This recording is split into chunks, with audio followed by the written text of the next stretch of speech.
When Women Speak, and New Jersey Poetry Events presents When People Speak, poetry and conversation with pop-up poetry guests.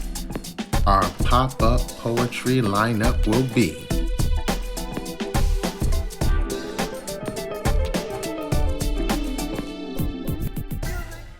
for our listening audience, I want to introduce the lineup for tonight. We have James Ellerby, my co-host for the evening. We have Godsent. We have Krysdale Capelli, our youth in residence here, slam team poet. We have Raymond Tyler. We have Ambition the Poet, and we also have Tori Live. There will be a few other additions as they come along. They'll be in the forum with us. But without further ado, we'd just like to start our conversation and our poetry for this evening. James, would you like to add to this introduction at all? Well, I'm James Ellerby, once again, co-host, and I'm happy to be here for this program. And we're just going to have some fun. And we have a phenomenal lineup for y'all. And we're just going to get into it. And we're going to go with the first one, but none other than Amira Shabazz. Yeah. So you guys all know that we had several murals painted in the city of Newark. We had one in front of the Hall of Records and the courthouse. We also had one on Halsey Street. If you have not seen them, you should make it your business to go down there. Also, the big giant one that was displayed in DC at 16th and H was the first one. And then now, today, via drone photography, which my son views by MR, is a drone pilot. You could also see that Brooklyn is in the house with the biggest, and I think, I'm sorry, I'm partial now, I don't know, but that mural was beautiful. So check it out if you have a moment. So my poem, this is some new stuff here. With all the rallies going on and all the consciousness being raised to a level that we can't ignore, I'm just hoping that everybody is doing their part and participating whatever way you can, whether it be your hand, whether it be your voice, whether it be your heart, whatever way you can, you need to join this movement. You need to make our voices heard. You need to not be complacent after all of this kind of dies down. We need to come up with a plan as a community and go forth with it and not let it lay docile. This is what we've been doing since the 60s. I'm one of those people that grew up singing "We Shall Overcome," and I'm like, at this point, I'm ready to say, damn, when will we overcome? Okay, so this is what we're at. So the title of this poem is Where Were You? So when the world stopped turning and everything in the wilderness sat still, where were you? He, God above the heavens, said stop, and the killer stopped killing, and the baby maker stopped making, and the gold bar stopped clamoring and splattering and mess and jamming. Wall Street stop and stop clocks. No money, no jobs. This is where we be. When people pushed out chests to inhale, and they were filled with toxins that were purposely put there. When exhaling meant passing poison to mama and grandma and them. But you were unmasked. Criminals were unmasked. Deceivers were unmasked. Believers were unmasked. Truth was unmasked for the seers to see. He said, here, set yourselves free. But where were you? Damn the pleasantries. He sent you the barren seas, open for you to walk across. He removed the planes from the sky so the birds could fly. He unlocked cages. He unlocked caged minds for you to teach. He loosened some of the birds, what he let fly. He unloosened minds for you to untie. Told you, brother, hands up, don't shoot. Made you the forbidden fruit. Wall Street didn't work. What wall did you tear down? What cage did you open? What mouth did you take your own breast to feed? What mind did you take your hand to sculpt and set free? What tyrant, domestic or foreign, did you burn out? What old wounds did you try to heal with your shouts? Where were you? Shouts rang out in the neighborhood in blue and black seas, while white waters still cling to once hidden mysteries. White hoods, metal statues, red cloths, with big black exits filled with curses and blood. Yours. The village still watched you bring your brothers to their knees. Mamas didn't stop their tears or pleas. Metal still lies still mean more than yours. Statues paid your dues. Yellow letters filled streets completely. Walked upon by feet, and the emperor still had no clothes. The wizard is still draped in Oz, and the people are ablaze and on fire, waiting for the barber, the butcher, the baker, the nail salon, oh, I mean the candlestick maker, to open, yelling, our lives matter, yours too. But I'm wondering, where were you?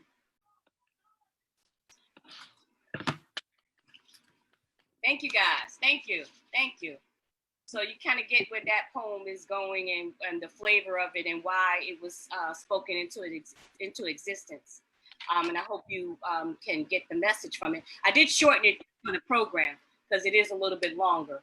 Our next open mic is my co-host, Mr. James Ellerby.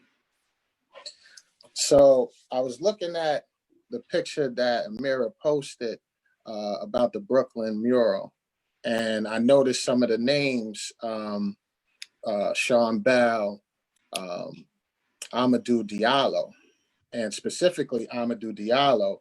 I remember that was like early 2000 when that brother was killed, and I remember writing about Amadou Diallo and being in my early 20s at the time, and how it just shook. It was like really one of the first representation that we are currently being lynched and continue to be lynched as a people. And so I wrote this poem back in the early 2000, early 2000. And this is what was on my mind at the time. It's called Armadillo. 41 shots rang out through my TV set. Channel 7, 11, 2, 4, and 5. Televised hate teleported into my mind. Murder committed, cops acquitted for their crimes. Times of outrage, front page states that third shot fatal, but 19 hit innocent target. Protect and serve? Who's gonna serve us protection from you? Just us? Trust the courts with justice? Misinformed. Now family mourns for fallen hero. Cops 1, us 0. Now who's next up to plate? Murder rate growing, prayers for God all knowing, but no solution to this pollution of police brutality as more Black leaders form committees, more fatalities in urban cities because it's hunting season. And Giuliani gave us the reason to believe that he planted the seeds in rookies out to get a cookie for heinous acts. Attacked our brothers, mothers losing sons. They got guns, run, brother, run for cover. 41 shots was the beginning because there will be others. More bloodshed and warfare. They don't care about our lives. So how many of us will strive to stop the killing? How many of us are willing to take a stand for George Floyd, Breonna Taylor, Sandra Bland, and our brother Amadou? You are we are you. So there's strength in numbers, and you wonder why they fear us. But Lord, lead us not into damnation. For all our people, there will be restoration. Amen. Amen. Amen. Amen. Amen. Amen. Yeah. Amen. All right. All right. So, James, that was off the charts, brother. That was really, really good. And to have it have been written a while back and still be relevant and current, that's the thing that blows my mind. I'm probably, I don't know about James. I know I'm older than the rest of you guys.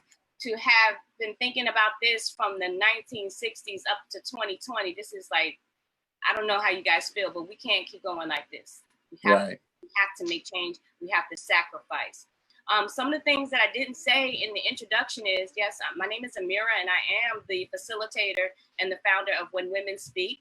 James also has a platform. Would you like to introduce your platform, James? Yes, also the founder of NewJerseyPoetryEvents.com.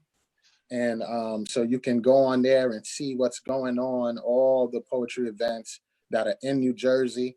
Godsent, who's also a promoter as well as the owner of the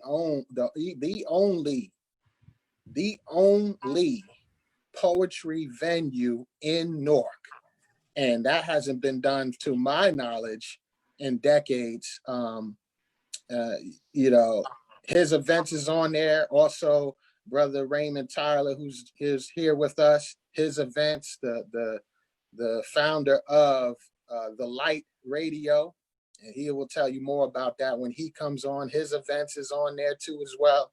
And you know, it's all about keeping New Jersey poetry alive, supporting our beautiful community that we have. So check that out, NewJerseyPoetryEvents.com. Tyler is here with us, his events. So we're moving on. And we're gonna go to our next performer. Actually, I think I'm gonna let Amira introduce this person because she knows about this person and this poet very well. So Amira, can you do the honors? Okay, so like we all had these 2020 virtual graduations. So I connect with my children sometimes by viewing their graduations, or sometimes they find me on Facebook or Instagram. And this is just the case with Krysdale Capelli. Krysdale was a 5th grade student of mine. This year, 2020, she's a graduate from Bloomfield High School, or is it Bloomfield Tech? I'm not sure which one of the ones she actually graduated from. So this means that we have had a relationship for so many years. In fact, Krysdale was one of the 300 student authors that I had published. Krysdale is a published author. She has an anthology of poems and art that she has written and illustrated herself under the tutelage of Miss Shabazz and as a part of Pepsi Poets, which is what our organization was called back then. So I'm playing this girl up. She grew up to be a poet, which is amazing. And I'm not going to talk anymore because I'm embarrassing the heck out of her. So Krysdale, come on up, girl. We support the youth. We support the youth. I haven't heard about Pepsi in so long. I just almost forgot about it. So my poem is called Bittersweet. Rip my sentences into words, into letters, into nothing. I used to have beautiful melodies escaping my lips. Nothing but silence now permeates my being, my soul. Nothing left to reap. What is there left to sow? Discourse, hatred, silence, wretched silence. Something you are good at. Rooting for my success, wishing for my failure. I have done nothing to you.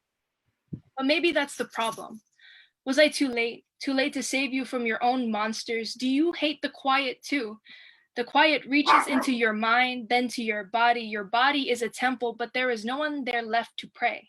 Do the cracks of your temple bother you? Does the silence hurt you? Leaves your mouth dry and sandy? Does the silence taste bittersweet? Maybe you are reaching for water, drowning yourself to take away that bittersweet taste. Maybe you are calling for help, but maybe you are too stubborn to ask for it. Maybe you hate me for not seeing you, but maybe you didn't try hard enough. You love the silence as much as you hate it. You give it attention as much as you ignore it. There's only so much I can do with your silence. I can't let it swallow me up too. Not as much as I let it anymore. I am sorry. Goodbye. Ooh, all right.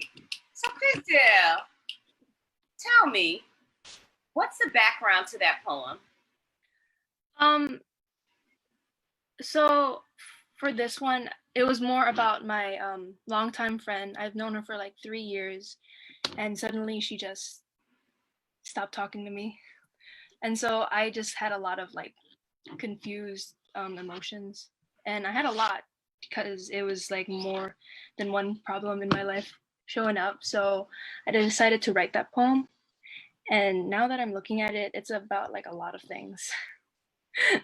Because like there's this one time where my mother and I were shopping for food, and this man came up to us with like his mask on. He was like, "Are you Chinese?"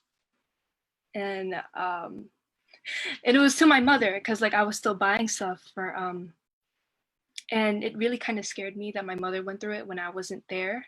And she was like, "No, we're Filipino." And then he kept pushing it onto it, like, "Oh, are you sure you're not Chinese?"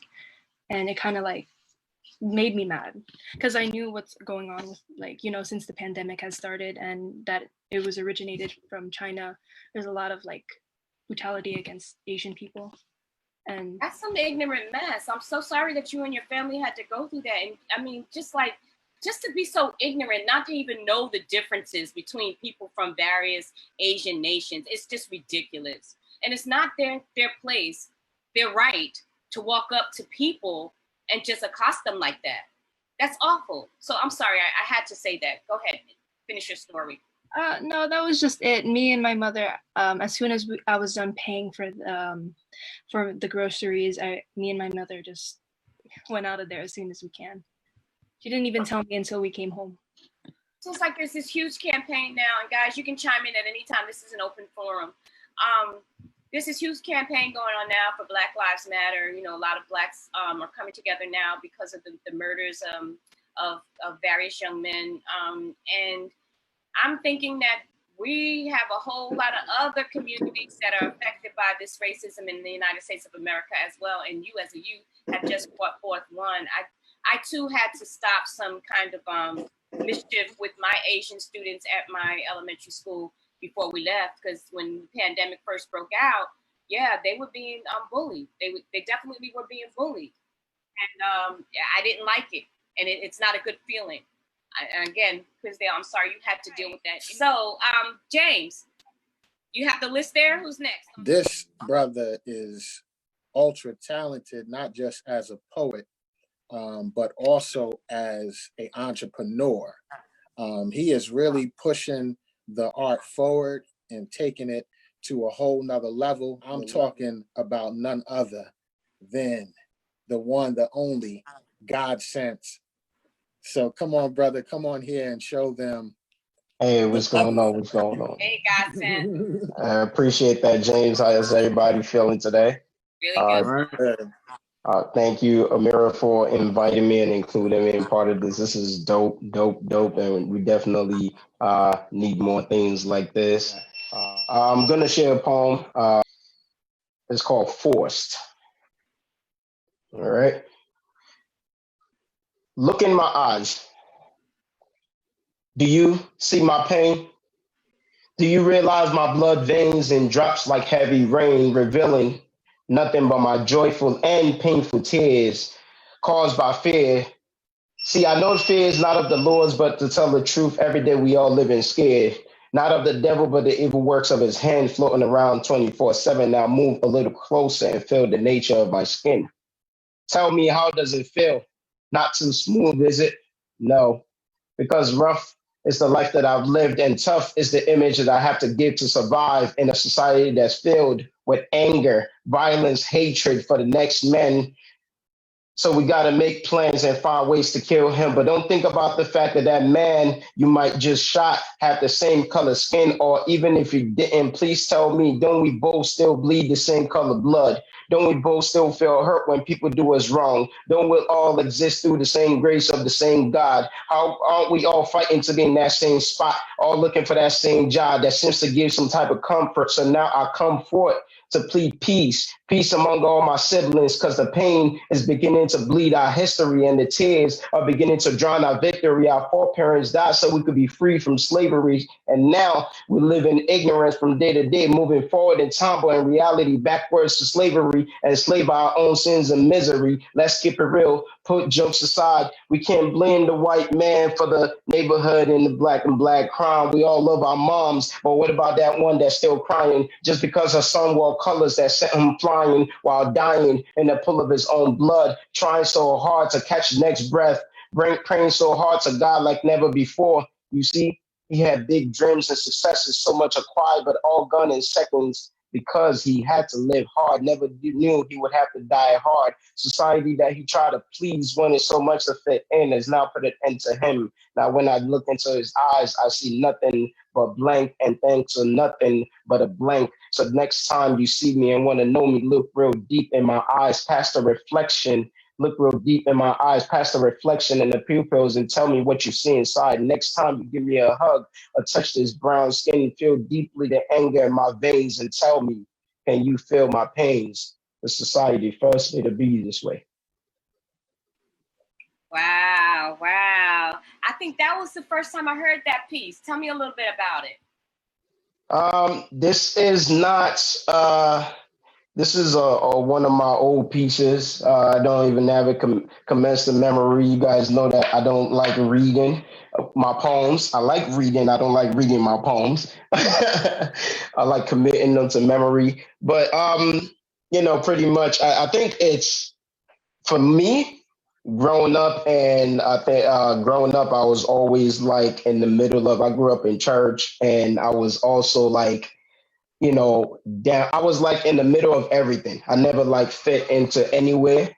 But I could feel everything around me, which this poem kind of led to me writing my next poem, which was Statistic, which some of you guys have heard my poem Statistic before.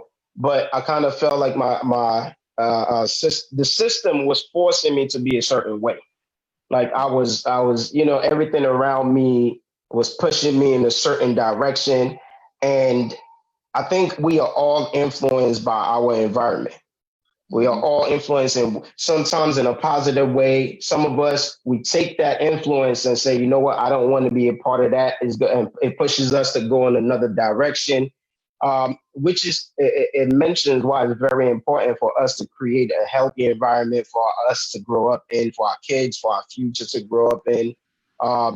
But that's literally what the poem is talking about. Everything about me, I felt forced at the time. I wrote this back in 2006. I really enjoyed it. I think it speaks to the moment as well as some of the concerns that we have as people, as humans. And yeah, that was really deep. James, you got to add anything? Yeah, that's the first time I heard that piece. And brother, you put the sauce on it, as they say. You put the sauce on it. So yeah, man. That's why God sent. That's why he's God sent. If I could say one more thing, because you mentioned this, that I'm a promoter. I'm always pushing something. Shout out, if you guys don't know, I'm part of an amazing organization in Newark that just started. That's not Cry Out. It's called Newark Poetry Council. Amira actually joined our last meeting, and it's the simplest way that I could break it down, because I'm long-winded sometimes. It just ain't about me, literally. It's an organization by poets, for poets, in the best interest of poets in Newark and beyond. Godsent, you can hang out for a minute. If you want to spit again at the end, that's fine. If you have things that you need to go and take care of, you can watch us live. Either way, your preference, brother. Thank you for showing me. And I love y'all, and I'll be watching. I love it. Thank you. Okay, so thank you.